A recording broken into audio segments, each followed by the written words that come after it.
بدلتے عالمی حالات کے باعث انہوں نے اپنی جماعت کے احتجاجی تحریک کو یعنی اپنی جماعت کی احتجاجی تحریک کو 2 ہفتے کے لیے مؤخر کر دیا ہے اور کہا ہے کہ موجودہ حالات کے اثرات پاکستان پر بھی آئیں گے۔ اس بیان میں انہوں نے قوم کو متحد کرنے کی ضرورت پر ایک طرح سے زور دیا ہے۔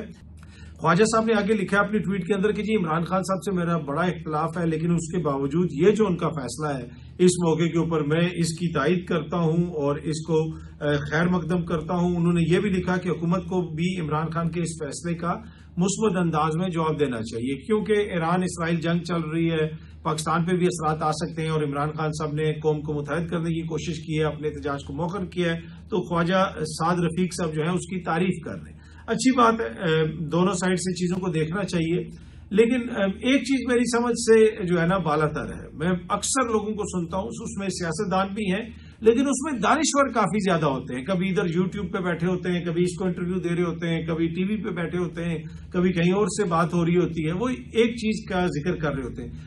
دونوں طرف سے یہ ہونا چاہیے، دونوں طرف سے وہ ہونا چاہیے، دونوں طرف سے ایسا ہونا چاہیے، دونوں طرف سے ویسا ہونا چاہیے۔ یہ وہی رد عمل ہے جو میں مغربی میڈیا پہ دیکھتا ہوں اسرائیل کے حوالے سے، ایران کے اور اسرائیل کا جو تنازع ہے اس کے تناظر میں، یا اسرائیل اور فلسطین کے اندر جو کچھ ہو رہا ہے اس کے تناظر میں، وہ ہمیشہ بات کرتے ہیں جی دونوں طرف سے یہ ہونا چاہیے، فلسطینیوں کو یہ نہیں کرنا چاہیے۔ بھائی کہیں وہاں پہ 2 سائڈیں ہیں، وہاں پہ کیا جنگ کی 2 سائڈیں ہیں؟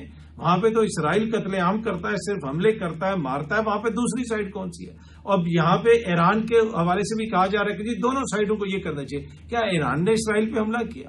حملے مسلسل اسرائیل کر رہا ہے، تو یہاں پہ دونوں سائڈیں تو نہیں ہیں، ایک سائڈ کا قصور ہے۔ اسی طریقے سے اگر آپ پاکستان کے تناظر میں دیکھیں تو جو لوگ یہ کہتے ہیں کہ جی دونوں سائڈوں سے یہ ہونا چاہیے، بھائی اس میں دونوں سائڈیں کون سی ہیں؟ ایک سائڈ ہے حکومت کی سائڈ جنہوں نے عمران خان کو بند کیا ہوا ہے، اس کے اوپر عدت جیسا گھٹیا کیس جو ہے اس میں وہ مکمل تعاون فراہم کر رہے ہیں۔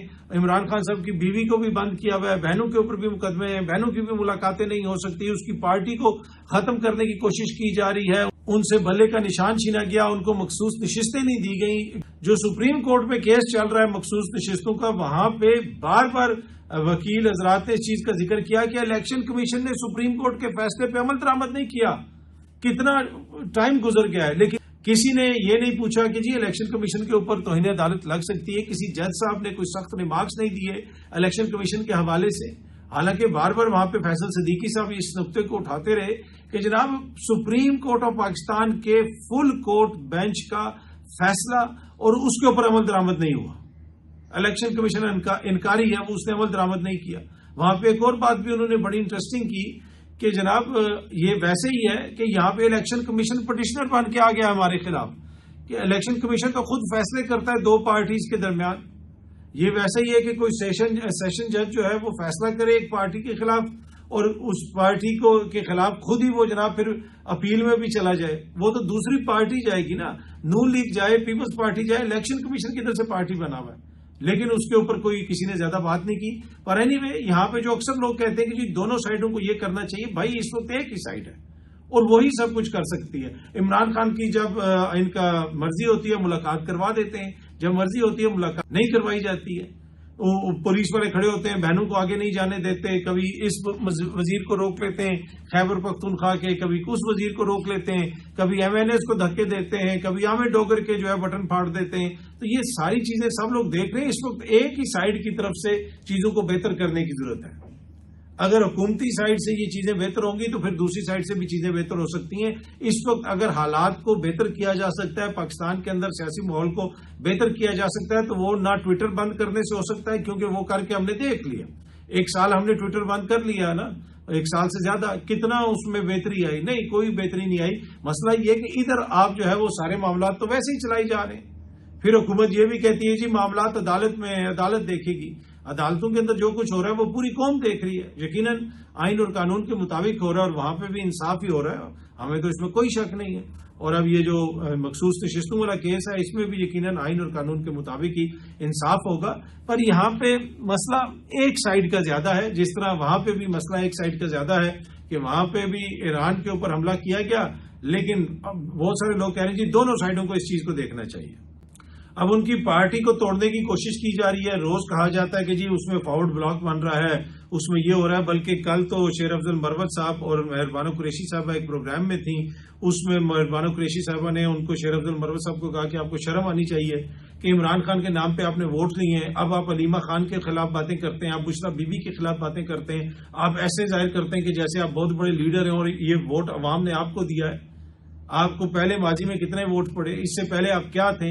اور بہت ساری ایسی شخصیات ہیں جو اس وقت پارلیمنٹ میں بیٹھی ہوئی ہیں جن کے اوپر یہ کوشچن ہو سکتا ہے کہ ان کی اپنی کتنی جو ہے وہ عوام کے اندر پیزرائی ہے یا ووٹ بینک کتنا زیادہ ہے. بہت سارے کھمبے وہاں پہ پہنچے ہوئے ہیں پارلیمنٹ کے اندر, لیکن بہت سارے لوگ گفتگو ایسی کرتے ہیں کہ جیسے عمران خان کو تو پتہ ہی نہیں ہے, جی عمران خان یہ کر رہا ہے, اس کو یہ نہیں کرنا چاہیے, اس کو وہ نہیں کرنا چاہیے. او بھائی تم تو کونسلر نہیں بن سکتے. میں کسی ایک بندے کی بات نہیں کر رہا, بہت سارے لوگ ہیں ایسے جو اس طرح کی باتیں کر رہے ہو. عمران خان کی بہنوں نے یہ کر دیا, عمران خان وہ کر دیا. تو بھائی تم جا کے اپنی پارٹی علیحدہ بنا لو, تم دیکھ لو تمہارا کتنا ورتھ ہے, سیاسی ورتھ ہے. ابھی جو کچھ بھی ہے آپ عمران خان صاحب کے ووٹ بینک کی وجہ سے ہی ہیں. اگر کوئی شخص اس وقت نون لیگ میں ہے تو وہ میاں صاحب کے ووٹ بینک کی وجہ سے ہے. اگر کوئی شخص اس وقت پیپلز پارٹی میں ہے تو وہ آپ کو پتا ہے زرداری صاحب کا یا جو بھی پیپلز پارٹی کا ووٹ بینک ہے. ان جماعتوں میں ابھی بھی الیکٹیبلز چل جاتے ہیں, الیکٹیبلز کا اپنا کوئی ووٹ ہے. لیکن تحریک انصاف کے اندر جو بھی ہیں وہ کسی کو بھی وہ ٹکٹ دیں گے تو الیکٹیبلز کی بھی اس کے آگے وہ اہمیت نہیں ہوگی اس حلقے کے اندر. ایون دو کہ وہ بندہ وہاں پہ پہلے ماضی میں کئی ہزار ووٹ لے بھی چکا ہو, پھر بھی تحریک انصاف کا جو ووٹ ہے وہ ایک ڈفرینٹ طریقے سے پڑ رہا ہے ابھی آج کل فی الحال کی جو صورتحال ہے. اور اینی وے مہربانو قریشی صاحبہ نے کافی سخت الفاظ میں شیر افضل مروت صاحب کے اوپر تنقید کی اور ان کو ایک طرح سے یہ کہا کہ بھائی آپ عمران خان کے نام کی وجہ سے یہاں پہ بیٹھے ہوئے ہیں, آپ کی اپنی حیثیت یہ. انہوں نے یہ بھی کہا کہ 2 سال پہلے تک آپ کو جانتا کون تھا, ویئر ور یو, کون تھا شیر افضل مروت, کسی کو پتہ ہی نہیں تھا. عمران خان کے ساتھ آپ لگے ہیں تو آج آپ کی یہ مقبولیت ہے, لیکن اپنے فائدے اٹھا کے آپ سائڈ پہ ہو گئے ہیں. شیر افضل مروت صاحب نے بھی آگے سے مہربانو صاحبہ پہ کہا کہ آپ کا بھائی کدھر ہے, اور اس کے اوپر جو ہے اس نے ضمیر فروشی کی ہے, اپنا ووٹ بیچا ہے, یہ وہ اس قسم کے انہوں نے بھی الزامات لگائے. اور مہربانو صاحبہ نے کہا کہ نہیں جناب ایسی کوئی بات نہیں ہے, کدھر ہے ثبوت, میرا والد تو آج بھی 2 سال سے جیل کے اندر ہے. تو یہ ساری باتیں وہاں پہ پروگرام کے اندر ہوتی نہیں. دوسری جانب شاہ محمود قریشی صاحب کچھ دن اسپتال میں تھے, اب اسپتال سے ان کو دوبارہ کوٹ لکھپت جیل منتقل کر دیا گیا ہے. اچھا جی, پاکستان کے وزیر دفاع نے جو ایران کے آپ ایک ڈیفیکٹو کنگ کہہ لیں یا ان کا جو شاہی فیملی تھی اس سے تعلق رکھنے والے رضا شاہ پہلوی جو ہیں نمبر 2, ان کی ایک ویڈیو کے اوپر ٹویٹ کی ہوئی ہے پاکستان کے وزیر دفاع نے, اور اس میں جو انہوں نے زبان استعمال کی ہوئی ہے اس میں انہوں نے جو اس کی کوئی مثال نہیں ملتی کہ دنیا کی کسی ذمہ دار ریاست کا وزیر دفاع اس قسم کی زبان استعمال کرے. یہ کہتے ہیں جی بچوں کی زبان گندی ہوگی. یہاں پہ باقاعدہ انہوں نے گالیاں دی ہوئی ہیں. ایک ورڈ ہوتا ہے ہور, اب اس کے اتنا گندا مطلب ہے, یہ اتنا غلیظ ورڈ ہے, یہ انہوں نے یوز کیا ہوا ہے ان کے لیے. ساتھ ساتھ انہوں نے ایک اور بڑا گندا لفظ یوز کیا ہوا ہے, put your money where your this is, اور پھر ورڈ انہوں نے ایک اور بھی یوز کیا ہوا ہے. پر اینی وے انہوں نے مطلب انتہائی کے ایک عامیانہ قسم کی گفتگو کی ہے کہ شو سم بالز, مطلب یہ کس قسم کی گفتگو ہے, یہ ایک وزیر دفاع گفتگو کر رہا ہے. بھائی آپ تنقید کوئی بہتر طریقے سے بھی کر سکتے ہیں. یہ لوگ کہتے ہیں کہ جی نوجوانوں کی زبان گندی ہو گئی ہے. کیا آپ کوئی مثال دے سکتے ہیں کہ دنیا کا کوئی وزیر دفاع ایک اپنی ٹویٹ کے اندر اس طرح کے لفظ استعمال کرے, جسم کے گندے حصوں کے نام لکھے اور کہے کہ جناب وہ تھوڑا سا دکھائیں, وہ شو کریں, ساتھ جو ہے وہ ہور جیسا ورڈ استعمال کرے. اس کا آپ اردو ترجمہ کیجئے گا, ہور کا کیا مطلب ہوتا ہے. تو یہ ہمارے ملک کے وزیر دفاع ہیں, یہ ٹویٹ کر رہے ہیں. پر اینی وے کہا جاتا ہے کہ جی 2012 میں یا 2014 میں جب کنٹینر پہ عمران خان صاحب نے کھڑے ہو کے اوئے کہا تھا تو اس ملک کی سیاست کی زبان گندی ہو گئی تھی. کسی دن آپ کو پوری تاریخ بتاؤں گا کہ اس ملک میں کس وقت کے اوپر کس سیاستدان نے کیا کہا, کس نے کس کو سور کا بچہ کہا, کس نے کس کو کیا کہا. یہ پوری ہر چیز ریکارڈ کا حصہ ہے. لیکن سب سے بڑا المیہ یہ ہے کہ جو لوگ یہ چیز رپورٹ کرتے رہے, جو بزرگ صحافی یہ ساری چیزیں دیکھتے رہے, آج وہ ایسے لولو پوچو بن کے بیٹھ جاتے ہیں. اوف اللہ, دیکھو اس ٹویٹ پہ نوجوان کیا کہہ رہے ہیں. بھائی آپ کو نہیں پتا کہ آپ نے کون سی نسل پروان چڑھائی ہے, کیا کچھ آپ لوگ کرتے رہے, اور یہ آپ وزیر دفاع کی زبان دیکھیں. کیا کوئی مہذب معاشرہ اس چیز کی اجازت دے سکتا ہے؟ یا تو ان کو انگلش کے اوپر دسترس حاصل نہیں ہے، ان کو پتہ نہیں ہے کہ شاید یہ ریپ میوزک سنتے رہتے ہیں اور جس میں وہ گالیاں دی جا رہی ہوتی ہیں، یہ سمجھتے ہیں کہ یہ چیز کوئی نارمل چیز ہے. آئی ڈونٹ نو، پر اس مطلب میرے لیے تو یہ حیران کن ہے کہ جو خواجہ آصف صاحب نے ٹویٹ کی ہوئی ہے، جو الفاظ انہوں نے استعمال کیے. ہاں، اس شخص کے اوپر تنقید وہ ضرور کریں، باقی جو مرضی انہوں نے کہنا ہے ضرور کہیں، لیکن بہتر الفاظ میں بھی تو تنقید ہو سکتی ہے. صدر ٹرمپ صاحب نے جناب بڑی سنگین دھمکی دی ہے. انہوں نے کہا ہے کہ جی ہمیں پتا ہے کہ سپریم لیڈر کہاں ہیں ایران کے، اور ابھی تک وہ زندہ ہیں، لیکن ہو سکتا ہے کہ زیادہ دیر زندہ نہ رہیں. بڑی خطرناک انہوں نے دھمکی دی ہے. اس کے ساتھ ساتھ امریکہ کے اندر اب باقاعدہ اس چیز کے اوپر مشاورت ہو رہی ہے کہ ہم نے ایران پہ حملہ کرنا ہے، وہاں سے ہتھیاریں موو کیے جا رہے ہیں. ایک اور ان کے جو سینیٹر ہیں ٹیڈ کروز صاحب، انہوں نے ایک ٹی وی انٹرویو میں وہ بھی اس چیز طرح کی باتیں کر رہے ہیں کہ جی ایران پہ حملہ ہونا چاہیے، اسرائیل جو ہے وہ ایسے کر رہا ہے. تو ان سے صحافی نے پوچھا کہ آپ کو پتا ہے کہ ایران کی پاپولیشن کتنی، آبادی کتنی ہے؟ ان کا جی مجھے نہیں پتا.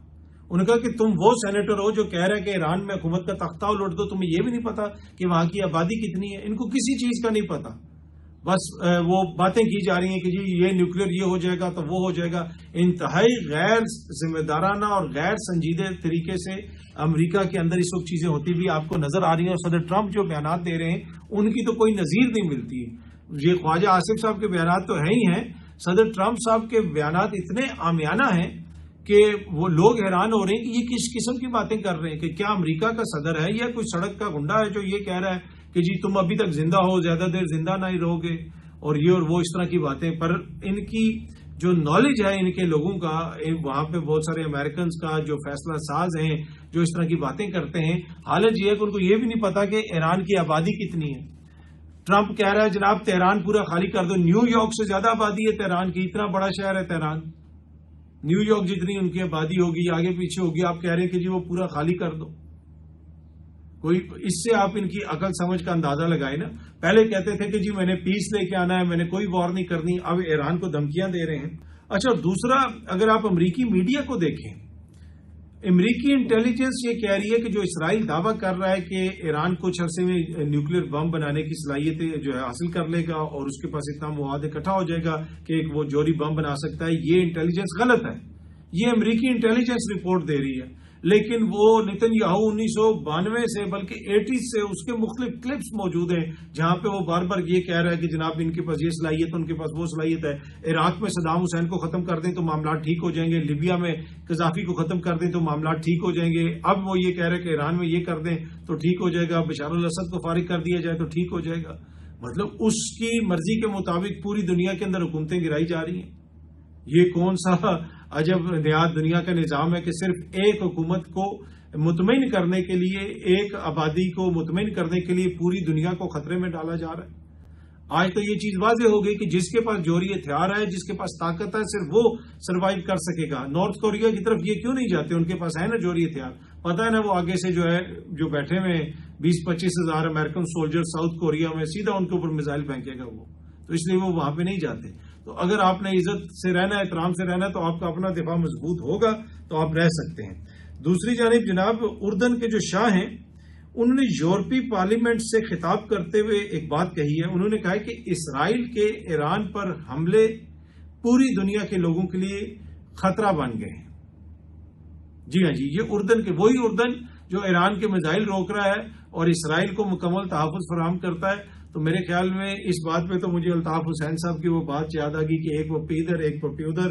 تو اردن کے شاہ صاحب نے اتنے جو ہے وہ ماشاءاللہ اچھے طریقے سے یہ بات کی اور وہاں پہ اتنی شستہ انگریزی میں تقریر کی، لیکن ان کا جو ادھر ریجن کے اندر کردار ہے وہ تو سب کے سامنے ہے، وہ تو کسی سے ڈھکا چھپا نہیں ہے. پر اینی وے انہوں نے بھی یہ کہا کہ جی اسرائیل جو ہے دنیا کے امن کے لیے خطرہ ہے. اچھا، اب اسرائیل اور امریکہ یہ ایکسپیکٹ کر رہے تھے کہ ایران کے جو کچھ میزائل وغیرہ آئیں گے ان میں سے ہم 98% میزائل یا 99% میزائل روک لیں گے. کچھ ہمارے اتحادی روک لیں گے، کچھ آئرن ڈوم روک لے گا، اتنے میزائل وہاں پہ نہیں پہنچیں گے. لیکن ایران نے ہائپر سونک جو میزائل پھینکے ہیں ان کو اندازہ نہیں تھا. یہ سامنے آپ دیکھ سکتے ہیں، بی بی سی بھی رپورٹ کر رہا ہے.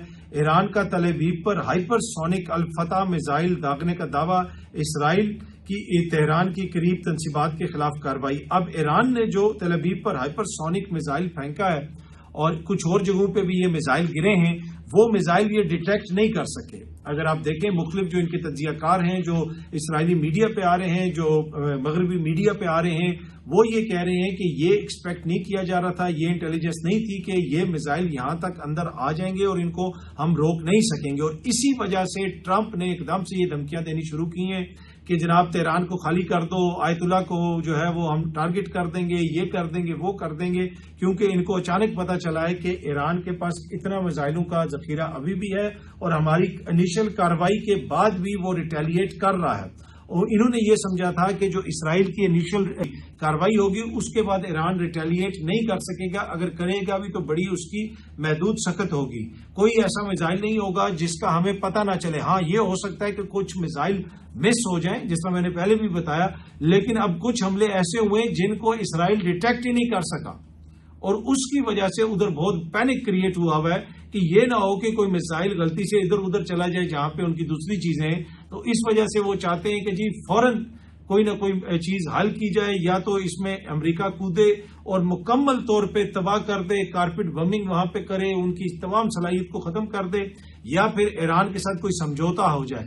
لیکن اب کچھ تجزیہ کار جو ڈیفنس کو سمجھتے ہیں، جو چیزوں کو سمجھتے ہیں، وہ یہ کہہ رہے ہیں کہ چیزیں اس نہج کی طرف جا رہی ہیں کہ ہو سکتا ہے کہ اب جنگ جو ہے ایران کی شرائط پہ ختم ہو، کیونکہ ایران کا تو نقصان ہو رہا ہے، اس کے پاس اس طرح ایئر فورس وغیرہ تو نہیں ہے۔ ایران کا اب تک جو بھی نقصان ہوا ہے، ایران کا نقصان اسرائیل سے بہت زیادہ ہوا ہے۔ میں وہ ان یوٹیوبرز کی طرح کوئی گلوریفائی نہیں کر رہا کہ جی تل ابیب تباہ ہو گیا، بجلیاں کڑک گئیں، اسرائیل پہ قہر نازل ہو گیا، ایسی کوئی صورتحال نہیں ہے۔ لیکن اسرائیل یہ ایکسپیکٹ نہیں کر رہا تھا کہ میرے منہ پہ یہ موقع پڑے گا، وہ یہ سمجھ رہا تھا کہ کوئی ادھر آگے پیچھے تھوڑی بہت کوئی جناب مجھے دھکم پیل ہو جائے گی، لیکن ابھی ڈائریکٹ اس کے ناک کے اوپر ایک موقع پڑا ہے جس کی وجہ سے اس کو تھوڑی سی فکر ہے۔ تو ایسی وہ کوئی خود غرض ریاست ہے کہ اس کی کوئی مثال نہیں ملتی ہے۔ انہوں نے جو بنکرز بھی بنائے ہوئے چھپنے کے لیے، وہاں پہ جو غیر ملکی ورکرز ہیں وہ ان کو نہیں گھسنے دیتے، ادھر کوئی دوسرے ریلیجن والا گزر رہا تو اس کے اوپر تھوک رہے ہوتے ہیں۔ وہ ایسی انتہا پسندی، ایسی مذہبی انتہا پسندی آپ کو دنیا میں کہیں پہ بھی دیکھنے کو نہیں ملے گی جو وہاں پہ ملتی ہے۔ اس سے زیادہ اور کیا انتہا پسندی ہوگی؟ وہ کہتے ہیں جی 2000 سال پہلے ہمیں جو ہے یہ زمین مل گئی تھی، اب ہم دنیا میں جدھر مرضی رہتے ہیں ہم آئیں اور یہ زمین ہماری ہے۔ اس سے زیادہ اور کیا انتہا پسندی ہوگی؟ پر اینی وے اسرائیل کافی زیادہ سرپرائز ہے، اور اسی وجہ سے اس کی خواہش ہے کہ یا تو معاملے کو حل کروائیں ٹرمپ، یا فوراً وہ اس کے اندر جمپ کریں اور کودیں۔ اور یہی وجہ ہے کہ G7 کے اجلاس کو چھوڑ کے ٹرمپ صاحب جو ہیں وہ واپس امریکہ پہنچے ہیں اس صورتحال کی وجہ سے۔ اب G7 میں جو اجلاس جاری ہے، یہ جناب وہاں کے جتنے سربراہان مملکت ہیں ان کی جو شرکت ہوئی ہے اس اجلاس کے اندر، ان کا ایک گروپ فوٹو آیا، یہ سامنے آپ گروپ فوٹو دیکھ سکتے ہیں۔ لیکن سرپرائز اس گروپ فوٹو میں مودی کہیں پہ نظر نہیں آ رہا۔ اب انڈیا کے اندر بھی لوگ پوچھ رہے ہیں کہ مودی کدھر ہیں؟ اب G7 کے سمٹ سے مودی صاحب جس قسم کی تصویریں شیئر کر رہے ہیں، یہ کوئی ٹین ایجر اگر کہیں پہ جائے کسی پارٹی کے اندر اور جہاں پہ وہ بڑے لوگوں کو دیکھے، وہ اس قسم کی تصاویر شیئر کرے تو کوئی تک بنتی ہے یا کوئی سمجھ آتی ہے۔ انتہائی نادیدی قسم کی تصاویر، ایک انہوں نے تصویر ایمینوئل میکران صاحب کے ساتھ شیئر کی ہوئی ہے اور لکھا ہوا ہے it's always a delight to interact with my friend. یہ my friend, India's friend Donald Trump, ہر کسی کو یہ اپنا فرینڈ، اور یہ کون سا فرینڈ ہوتا ہے؟ کچھ میں دیکھتا ہوں پاکستان کے اندر بھی لیڈروں نے لکھا ہوتا ہے کہ جی مائی بردر، مائی فرینڈ، یہ سب فضول اور بکواس باتیں ہیں۔ کوئی آپ کا فرینڈ نہیں ہوتا عالمی سطح کے اوپر، صرف آپ کے مفادات ہوتے ہیں، ملکوں کے تعلقات ہوتے ہیں۔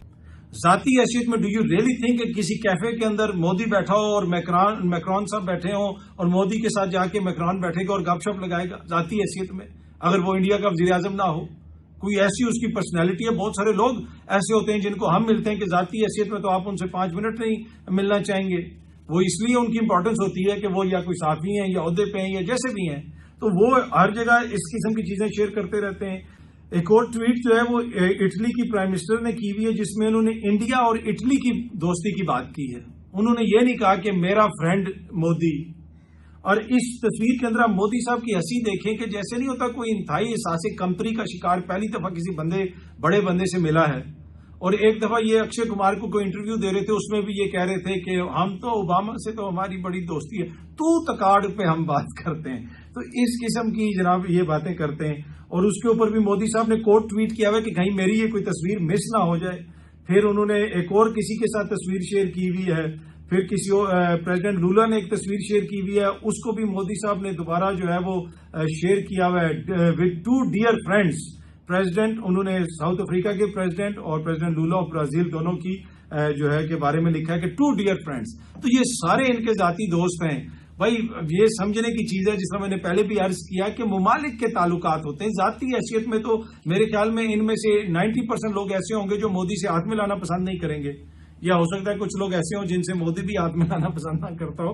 لیکن یہ تاثر یہ دے رہے ہیں کہ جیسے یہ کوئی میرے ذاتی دوست ہیں اور ذاتی یہ کوئی جناب ساری چیزیں ہو رہی ہیں. اور ہوا یہ ہے کہ جناب ادھر تصویر میں بھی ان کو شامل نہیں کیا گیا، تصویر میں بھی ان کو کھڑا نہیں کیا گیا، اور اس چیز کے اوپر انڈیا کے اندر کافی زیادہ کرٹیسزم ہو رہا ہے. باقی وہاں پہ جو سکھ ہیں کینیڈا کے اندر، وہ جو مودی صاحب کے خلاف مظاہرے کر رہے ہیں، ان کی تصویروں کو جو جوتے مار رہے ہیں، وہ ایک علیحدہ چیز ہے، وہ بھی پوری دنیا دیکھ رہی ہے.